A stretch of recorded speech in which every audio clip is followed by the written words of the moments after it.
While most people are staring at their grocery receipts in shock, a silent group of homesteaders is preparing for a different reality. Because they know that in 2026, your backyard isn't just a garden, it's your most reliable insurance policy. Forget the hype of exotic plants. When the supply chain falters, you don't need variety, you need calories and reliability. Today, we're breaking down the 8 ironclad crops designed for zones 4 to 8, the foundation of true food security. These are what I call legacy crops. You secure the seeds once, and they feed your family and your community forever. If you're ready to stop being a victim of this economic collapse, hit subscribe and join our self-reliance journey. But here's the reality check. I've talked to many homesteaders in the Midwest, and they all agree, if you don't have these in the ground by April, you're already behind the curve. Time is the one asset you can't buy back. So let's stop talking and start growing. Our journey begins with the undisputed king of survival calories, the potato. Forget about leafy greens that only provide micronutrients. When the supply chain breaks, you need density. While a head of lettuce is mostly water, a single harvest of potatoes represents a massive starch reserve. We're talking about a biological battery. 100 grams of tubers delivers roughly 77 calories of complex carbohydrates. In a high-stress survival scenario, that's the difference between having the stamina to chop wood or collapsing from exhaustion. But the real magic isn't just in the nutrition, it's in the spatial efficiency. Most people fail because they plant horizontally, losing precious square footage to walkways. To maximize a small urban lot, you must think vertically, using the layering method. Instead of a 10-foot row, construct a breathable cylinder using wire mesh or repurposed wood. Start with a base of loose, well-draining organic matter, ideally a mix of aged mulch and compost to prevent waterlogging. As your sprouts break the surface and climb, don't let them leaf out too early. Keep choking the stems with fresh organic layers. This process, known as underground elongation, triggers the plant to develop multiple tiers of tubers along the entire buried stem. By the time your tower reaches waist height, you've essentially compressed a whole garden bed into a 3-foot circle. You aren't just growing food, you're engineering a high-density energy calorie mine that can be harvested by simply tipping the tower over. No heavy digging, no bruised crops, just pure survival fuel ready for long-term storage. But here is the hard truth about survival. Calories are only half the battle. You can fill your stomach with potatoes and feel full, but without the building blocks of life, your body will eventually start to consume itself. Your muscles need repair, your brain needs neurotransmitters, and your strength depends on more than just starch. To turn your garden into a complete life support system, you need to introduce a partner for your potatoes, a source of high-density, storable power that doesn't require a fence or a barn. That brings us to our next powerhouse, the survival bean.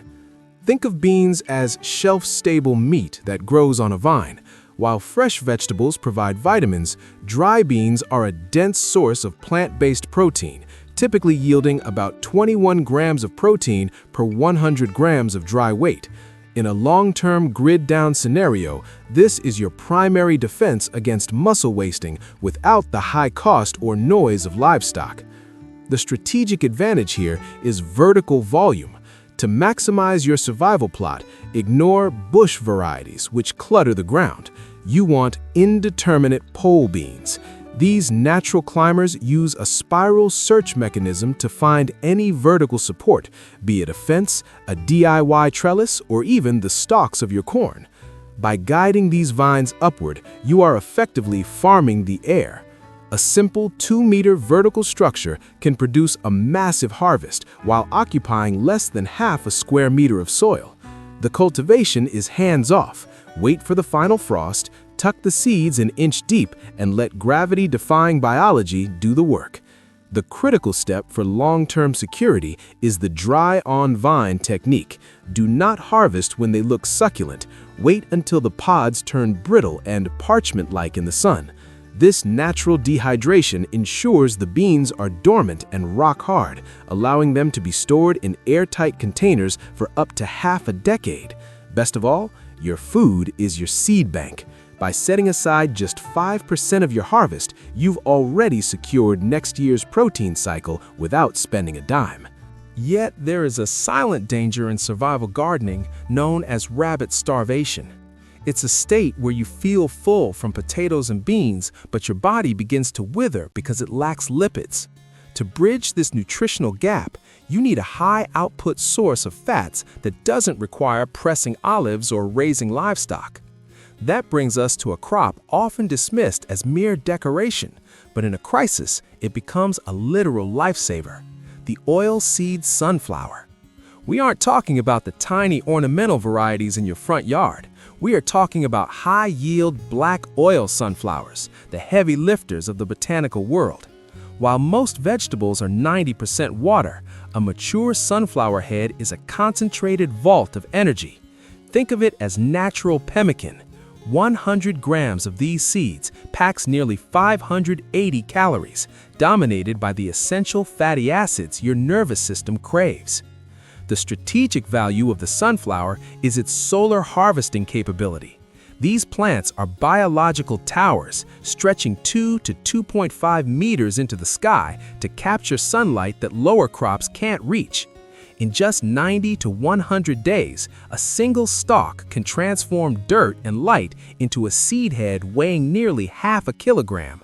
This isn't just food, it's a high-octane fuel source that provides the dense fats necessary for calorie absorption and sustained physical labor. Cultivation is remarkably low maintenance. They are drought-tolerant scavengers that thrive in full sun with minimal intervention. The key to a successful harvest is watching the reverse of the flower. When the bright yellow petals drop and the back of the head turns a deep, leathery brown, the seeds have reached their peak oil content. Processing is a simple mechanical task. Dry the heads in a well-ventilated area, then thresh the seeds into a bucket. Because they are naturally protected by a fibrous hull, these seeds can be stored for over a year without going rancid. And the cycle is perfectly closed. The very seeds you harvest this fall are the precise genetic blueprints you'll tuck into the soil next spring. In a world where fat is the rarest resource in the garden, the sunflower is your most reliable ally. Beyond nutrition and energy, a true survival garden requires volume and insurance. You need a crop that acts as a safety net, something that produces so aggressively it outpaces your hunger, while doubling as a long-term storage vessel that requires zero electricity to stay fresh. That brings us to the ultimate survival insurance policy, the zucchini. While most gardeners treat zucchini as a delicate summer side dish, in a survival context, it is a biomass machine. A single healthy plant is capable of churning out 15 to 20 kilograms of food in a single season. The challenge with zucchini isn't getting it to grow, it's managing the sheer abundance it provides when other crops might be struggling. To unlock its true potential, you must ignore the standard grocery store advice. For immediate eating, small is fine, but for food security, you need to let a few select fruits reach full physiological maturity. We are talking about massive, marrow-like giants with a hardened outer rind. Here is the professional cultivation secret, the elevation strategy. Instead of planting in flat soil, construct a thermal mound about 30 centimeters high. This accomplishes two things. It ensures superior drainage to prevent root zone hypoxia, and it allows the soil to heat up faster in the spring. This simple move can effectively double your plant's lifespan and output. The real survival hack lies in the natural curing process. When you let a zucchini reach its maximum size, the skin lignifies, turning into a protective shell. These storage marrows can sit on a cool, dry shelf for 5 to 6 months, lasting all the way into the next planting season without canning, freezing, or dehydrating. Inside these giants is a secondary treasure, the seed reserve. Unlike the immature seeds in small zucchinis, these are fully developed powerhouses of zinc, magnesium, and iron. You can roast them for a high-mineral snack, or, more importantly, save them for the future. Zucchini seeds boast an incredible shelf life, often remaining viable up to 6 years if kept dry. By preserving just 2 or 3 of your largest fruits, you aren't just storing meals, you are securing a perpetual cycle of high-speed calories that can go from seed to harvest in as little as 60 days. However, producing food is only the first step. The true test of a survival garden is the winter gap, that brutal period between the last frost and the first harvest. You need a crop that doesn't just fill your plate in August, but acts as a living pantry, standing guard through the darkest months of the year. This brings us to our most reliable winter bunker, the spaghetti squash. While zucchini is your summer workhorse, the spaghetti squash is engineered for long-term endurance. It is a biological time capsule. A single plant typically yields 5 to 8 heavy fruits, each weighing up to 2.5 kilograms. But its real value isn't in the weight, it's in the shelf life. When cured correctly in a cool, dark environment, these squashes can remain fresh for up to 8 months. You are effectively harvesting in the fall to eat fresh, nutrient-dense meals in the following spring. The common misconception is that this plant requires a massive footprint due to its vining nature. But for the small-scale prepper, the secret is vertical structural integration. Spaghetti squash are aggressive and powerful climbers. By utilizing a sturdy A-frame or a simple cattle panel trellis, you can train these vines upward.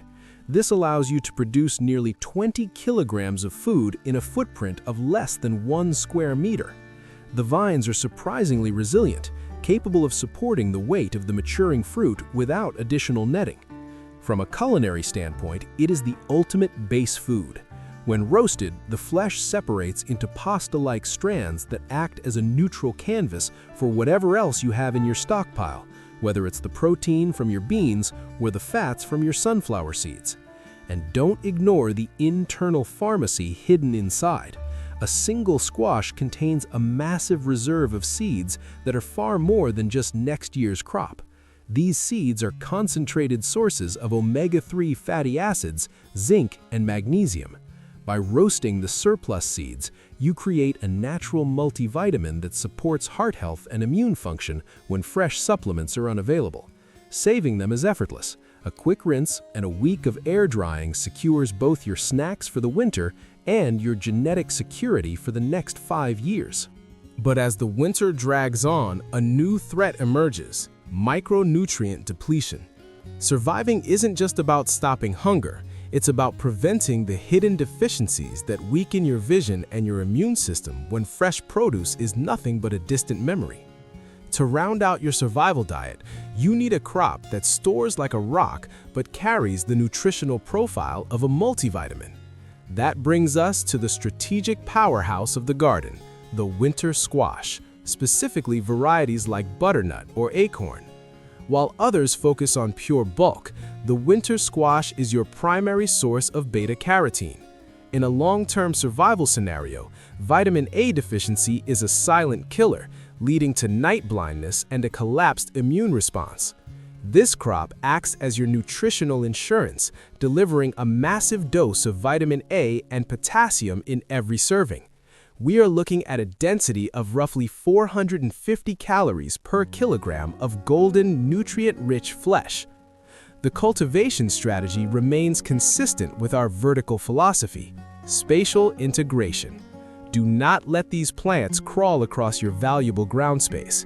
Because of their thick, fibrous vines, winter squash are natural-born climbers. By training them up a heavy-duty trellis or an existing fence line, you can produce 4 to 6 dense fruits, each weighing up to 2 kilograms within a footprint no larger than a bucket. What makes this a bunker crop is its endurance. The thick, matte skin of a butternut squash is a natural hermetic seal. Stored in a cool, ventilated area, these fruits remain biologically stable for up to half a year. They bridge the treacherous gap between the end of your stored potatoes and the first sprouts of spring. And like its cousins, the value of the winter squash is trifunctional. First, there's the flesh, providing complex carbs and essential vitamins to keep your body running. Then you have the seeds, an untapped reservoir of magnesium and healthy lipids that most people wastefully discard. And finally, the genetics. A single fully matured squash contains enough seeds to replant an entire acre the following season. By roasting the seeds, you recover 100% of the plant's biological energy. You aren't just growing a vegetable, you are growing a long-term storage unit of health that thrives in the heat of summer and protects you through the frost of winter. While the crops we've covered so far provide the bulk of your calories, survival is also a matter of palate fatigue and nutrient diversity. You cannot live on starch alone without your body craving the acidity and antioxidants that keep your blood healthy and your meals flavorful. This is where we shift our focus to a garden staple that most people grow for leisure, but few understand as a true strategic resource: the survival tomato. To maximize your security, you must move away from watery slicing varieties and prioritize paste and Roma cultivars, such as San Marzano or Amish paste. These are bred for high solids and low moisture, making them the ultimate raw material for dehydration and sauce making. By processing them this way, you condense an entire summer's worth of vitamins into a few small, shelf-stable jars. One well-managed plant can churn out 10 to 18 kilograms of dense fruit. While they require consistent hydration and vertical support, either through staking or heavy-duty cages, the reward is a massive influx of vitamin C and lycopene. In a starch-heavy survival diet, the natural acidity of the tomato isn't just for flavor, it's a critical tool for digestion and maintaining your internal pH balance. But the real secret to tomato security is the fermentation seed hack. Tomato seeds are encased in a growth-inhibiting gel that prevents them from sprouting inside the fruit. To save them for next year, you must mimic the natural decay process. Squeeze the seeds into a jar with a splash of water and let it sit for 48 to 72 hours until a thin layer of mold forms. This microbial action dissolves the gel and kills off surface-borne pathogens. Once rinsed and air-dried, these seeds remain viable for up to 6 years. Whether you are sun-drying them into leather for lightweight travel rations or fermenting them for probiotic health, the tomato is your garden's most flexible asset. It bridges the gap between survival rations and real food, ensuring you have the morale and the micronutrients to keep moving forward. Finally, we reach the cornerstone of a truly sustainable survival system, a crop that doesn't just take from the earth, but actively heals it: the pea. In a grid-down scenario, your greatest enemy isn't just pests or weather, it's the exhaustion of your soil. Without commercial fertilizers, most gardens will fail within 3 years. This is where peas become your most strategic asset. As a nitrogen-fixing legume, they possess a unique symbiotic relationship with bacteria in their roots, pulling nitrogen from the atmosphere and injecting it directly into your soil. Effectively, you are growing your own fertilizer while producing a high-value protein source. Peas are also your first response crop. While other plants are waiting for the summer heat, peas thrive in the bite of early spring. They are frost-tolerant survivors that can be worked into the ground the moment the soil thaws. In just 60 days, long before your first potato or tomato is ready, peas provide a critical influx of fresh nutrients and storable dry protein. By utilizing vertical trellises, a small 2-meter span can yield up to 5 kilograms of produce. For maximum security, focus on shelling peas. Much like the dry beans we discussed earlier, these can be left to mature and harden on the vine. Once the pods turn a brittle parchment brown, the seeds inside have reached a state of natural dormancy. Saving these seeds is the simplest loop in your garden. The dried peas you store for soup are the exact same seeds you will press into the soil next spring. They retain their viability for up to 3 years, ensuring that even in the toughest seasons, your garden remains a self-regenerating powerhouse. By planting peas, you aren't just feeding your family for the month, you are securing the fertility of your land for the decade.